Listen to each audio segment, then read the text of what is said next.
Hello students, and welcome to the session of Chemistry in Everyday Life with the JEE Advanced pattern. So I have brought a set of questions for you on the advanced level, but it is more or less simpler because it requires what? Again, not logical but factual concepts. So you need to be very careful while answering the questions. You need to properly read the question, then find out the correct option. You do not need that much of logics over here. So let us just start off with the first question. What do we have? The carboxyl functional group, that means what? Carboxylic group they are asking about, is present in. So I have got 4 compounds over here and I need to find out of which contains carboxylic acid group or carboxy functional group. So let us just find out. Picric acid, barbituric acid, ascorbic acid and aspirin. So we have got these 4 options. So let us just have the structures for each one of those. So the structures are, first is the picric acid. So here you need a very good knowledge in order to crack the questions. So picric acid is what we have done in the case of phenols, and it is 2,4,6 trinitrophenol is the picric acid over here.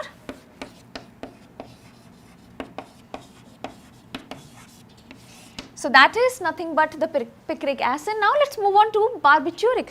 So do not get confused by this term acid. It does not mean that there will definitely be a carboxyl group or carboxylic group present over here. So you need to have a proper information of the structure first. So what is barbituric? So let us just move on to the barbituric.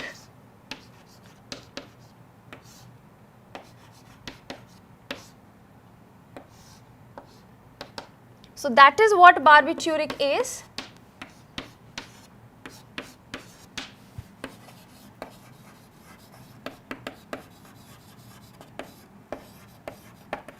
And next, what do we have? Ascorbic. So what is ascorbic? It is present in vitamin C. So ascorbic is like this.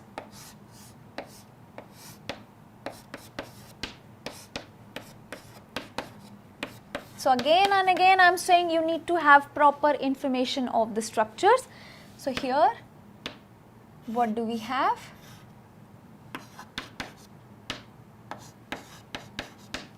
So that is what ascorbic is. So if you observe picric acid, again acidic term, again acidic term and again acidic term. But still we haven't got any kind of carboxylic group here. So what is the remaining option? It's aspirin. So let us just find out the structure for aspirin. It is, aspirin is made actually from the salicylic acid. So salicylic acid is OH and COOH. Here I am replacing OH with OCOCH3. So that is what aspirin is, and this is the only option containing the carboxylic group. It is very much evident from here, from the structure itself. So that is the answer. I hope everybody has got the answer right. So now let's move on to the next question. What do I have? In the next question, what does it say? Now, which of the following is not true? So I need to find out the statement that is not true. So just read it out. Ampicillin is not a natural antibiotic. So can you see that? What is ampicillin? So we have discussed this if you have followed my previous question rounds, that is for the mains as well as NEET. So I had told you that ampicillin is semi-synthetic penicillin. So that means it is not a natural antibiotic but it's semi-synthetic. So this is true. Vancomycin is a broad spectrum antibiotic. Erythromycin is a bacteriostatic. We have discussed this as well. This is also true. That is also true. Mycin, whenever you observe the term mycin, so most of the drugs are lying in the category of antibiotics. So you must remember that. Now, prontosil is not converted into sulfanilamide in the body. So what is actually Prontosil? It is again an antibiotic and it contains what? Sulfanilamide group. So definitely whenever it gets into the body, it will get converted into the sulfanilamide, but the statement says it is not converted. So let us just have the structure first. What is Prontosil?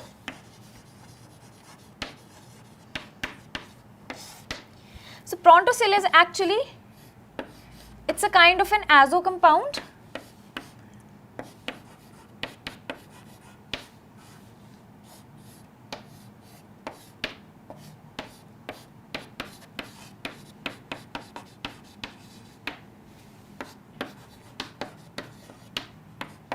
That is what Prontosil is.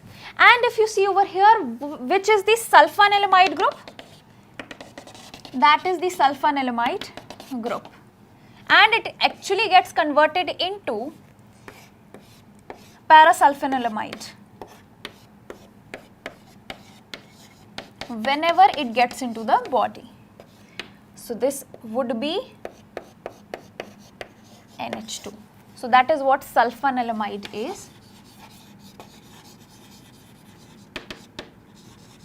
This is a class of sulfur drugs, and that means it makes the last statement incorrect or not true. We needed to find out not true statement, we have got the not true statement. I hope everybody is clear with the fact here.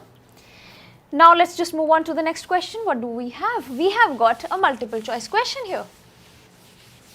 So that is, which of the following pairs are bacteriostatic antibiotics? Again you need to find out antibiotics, but in the case of bacteriostatic. So what all we have? Erythromycin tetracycline. So is it bacteriostatic? Definitely yes. These two are bacteriostatic, they are stopping the growth of bacteria. Erythromycin again, similar kind of an option. Chloramphenicol, as I told you, it's a broad range of antibiotic, it covers many number of microbes. That means it is also what? Bacteriostatic. This is also true. Ofloxacin, aminoglycosides. Ofloxacin and aminoglycosides, it's nothing but the streptomycin. So these two medicines are actually under the category of bactericidal. They are killing the bacteria, not stopping the growth. We are concerned with stopping the growth. So this is not the option. Tetracycline, chloramphenicol, again a similar kind of an option. Tetracycline also gets included in the option A. That means naturally it makes the D option as correct. So I have got here A, B and D as the answers, since this was a multiple choice question. So I hope everybody has got it. Now let's move on to the next question. So what does the next question says? Okay, it's a comprehension passage type question. Okay. Let us just read the comprehension quickly. Synthetic tranquilizers, so they are talking about synthetic tranquilizers are mostly barbituric acid derivatives that we have actually done in the theory part. So they have mentioned veronal, luminal, seconal, amityl and nembutyl. Other tranquilizers which are not barbituric acid derivatives, not barbituric acid. So I am underlining this, are chlordiazepoxide, equanyl, meprobamate, valium, etc.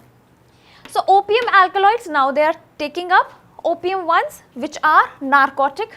What are narcotic? Morphine, codeine are powerful analgesics, they reduce the pain. Heroin is again what? A kind of a morphine. What kind of a morphine? Morphine diacetate is widely used as narcotic analgesic. Drugs which are used to cure the diseases caused by the microbes are known as antimicrobials, we all know that. These may be either sulfur drugs as sulfaperidine, sulfadiazine, so a similar kind of a sulfur drug, that is sulfanilamide or Prontosil we have just covered. So or they may be antibiotics. Antibiotics such as we all have done erythromycin, tetracycline, chloramphenicol, which inhibit or arrest the growth, stop the growth of the microbes, are called the bacteriostatic, while the others are known as bactericidal. So I hope everybody is clear with the concept. It's very simple. Now if you have read it, let us just move on to the question part. What all questions do we have? which of the following tranquilizers is not a derivative of barbituric acid? So as we have done it, it was very much evident from the comprehension itself. So those which are not a derivative are equanil. So it's very much given in the comprehension itself. B is the right option. Now let's move on to the next question. What do I have? Among the following, the narcotic analgesic. Now I need to find out the narcotic one. That means having some kind of an addiction. It could be morphine, codeine, heroin. So out of all, if you see over here, these are what? These are again antibiotics, but these are non-narcotic. And aspirin is nothing but antibiotic. Whereas these two, ibuprofen and naproxen, these are nothing but the analgesics. So these are analgesics.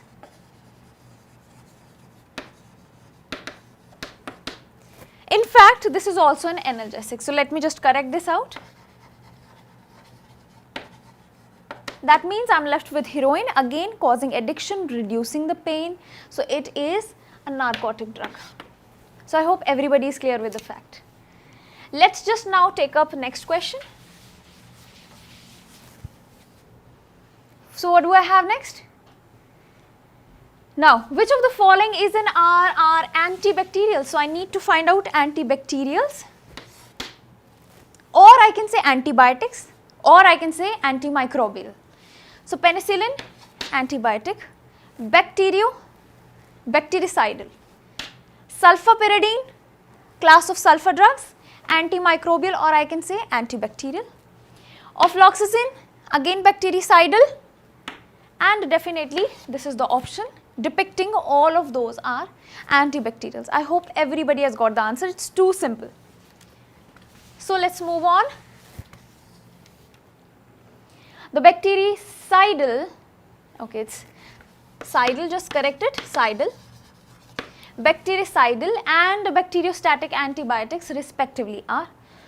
So I need the first option is bactericidal, the second one as bacteriostatic. So just be very careful while choosing the options. Bactericidal, it is penicillin, but if you look at this, ofloxacin is again bactericidal. I need to have bacteriostatic. So erythromycin, again what? Bacteriostatic. So this is also not an option. Penicillin, chloramphenicol, that is our option. If you look on to the last one, tetracycline, it's bacteriostatic, whereas this is bactericidal, opposite. That means not required. I've got my answer here. Penicillin is bactericidal, chloramphenicol is bacteriostatic. So I hope everybody's got it. It's very simple. Let's move on to the question number 8. Now it's match the column. Again a very simple question, you need to just match out the answers. So if you see over here, which is the simplest one, you can pick up any one, any simple one to go on to an answer, to proceed for an answer. So I am choosing here the artificial sweetener. Out of all, I can very well recognize that artificial sweetener is the aspartame. Now, if I go on for dopamine, so what is dopamine? It is actually a kind of a chemical messenger, a kind of a hormone which actually transmits the signals from the nerves to our receptors. So it's a chemical messenger, and what is the other name for the chemical messenger? These kind of hormones? Neurotransmitter. So that is neurotransmitter. Now, if I take up the preservative, so out of sodium benzoate and antidepressant drug, so definitely I can choose my option here. It's very much evident that it would be sodium benzoate even if I don't know. So it's sodium benzoate as the preservative, and I would like to tell you here something about sodium benzoate. It is actually non-biodegradable. As it is gets excreted in the urine. So that is what this kind of a preservative is. Now if I move on to antidepressant drug, very much evident, aprionazid is the answer. So I hope everybody has got this match the column very well. A would be referring to R, B would be referring to P. Okay, I've got my option. B is the answer. I hope everybody has got the answer. Now, let's take up the second last question of this questionnaire. What is it? Assertion reason type question, type 2 I have got here. In each of the following questions, a statement. So, there will be an assertion, there will be a reason. If both the assertion and reason are true, but reason is not the correct explanation, then we would mark as A. If both are true, but reason is not the correct explanation, then we will mark as B. If assertion is true, but reason is not true. If assertion and reason both are false, so we will mark it out our options something like that. So, it is reason is true explanation, then the reason is not the true explanation, one is true, other is false, both are false. So, that is what we need here. Now, let us just check up what is the question, what is the assertion reason given for us. So, it says that is statement number 1, ranitidine is used to treat hyperacidity while brompheniramine is used to treat hypersensitivity. So, if you look over here, both the things ranitidine as well as brompheniramine, both are actually antihistamines. So, ranitidine we have discussed in the case of antacids, and it is actually acting as an inhibitor in the process. What kind of a process? Histamine stimulating the receptors. So, basically inhibiting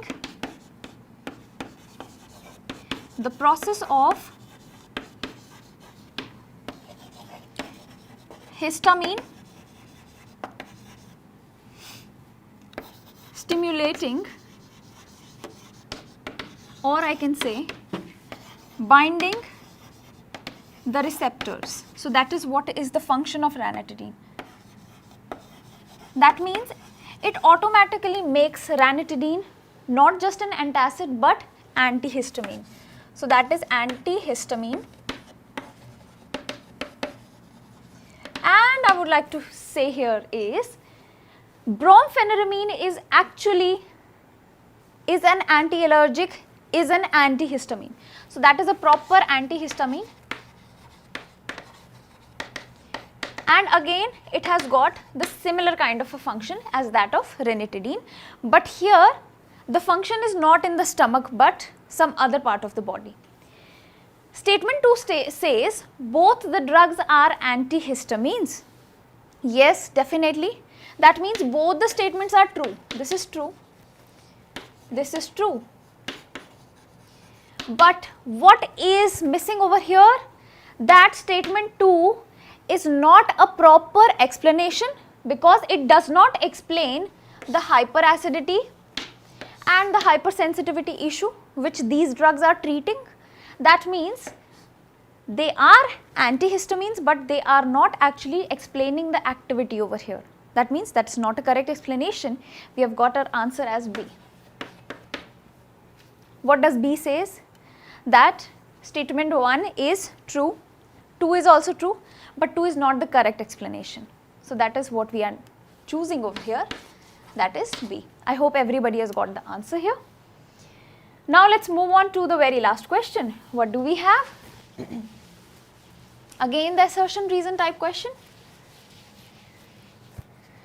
Sodium 2-dodecylbenzene sulfonate is a biodegradable detergent. So, it is a question of detergents.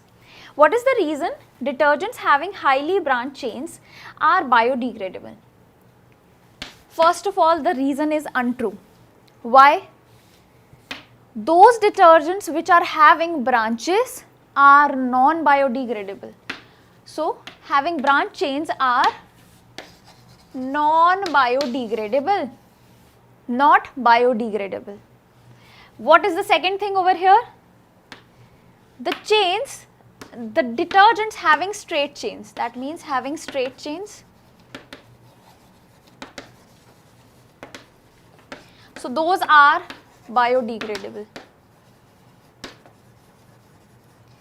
So that from this very kind of a concept we come on to the statement number 1, that is the assertion that sodium 2-dodecyl benzene sulfonate. So what is sodium 2-dodecyl benzene sulfonate? It is this.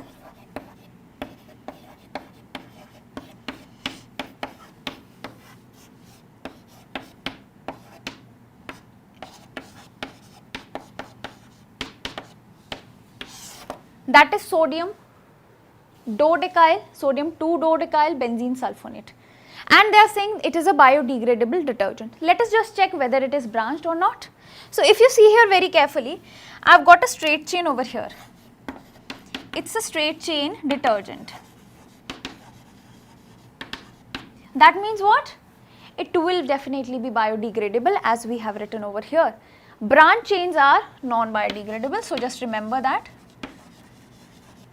Branch chains are non-biodegradable. So I hope everybody is clear with the concept. You just need to go into the detail. Here we have applied a little logic. So I hope everybody is clear with the concept, and also you have enjoyed the question around. It was pretty simple. Not we can say it was so difficult or so simple, but it was kind of average. So you need to have a proper knowledge of the chapter. So I'll be back in the next session with next chapter. So till then, just keep on revising the questions as well as the concepts in order to have minimum preparation time for during the exams, and you can utilize the rest of the hours for other subjects. Till then, have a good day.